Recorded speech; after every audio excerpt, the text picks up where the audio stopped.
Ay Şamran qardaşım, bəs burada deyir ki, Aha. din gününün sahibinə, Hə, qiyamət gününün sahibinə. Bu nədir bəs?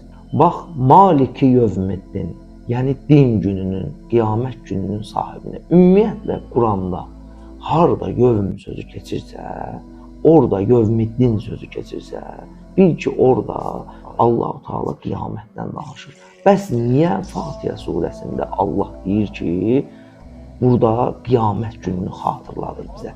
Biz nə demişdik? Demişdik, xatırlamaq da bir ibadətdir.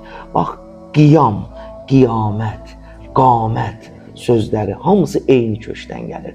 Qiyam sözünün mənası nədir? Ayağa qalxmaq. Başa düşdün necə? Ayağa qalxmaq.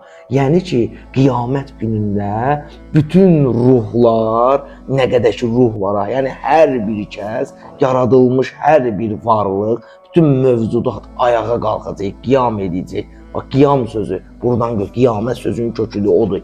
Yəni ayağa qalxacaqlar. Allah niyə bunu xatırladır? Yəni xatırladır ki,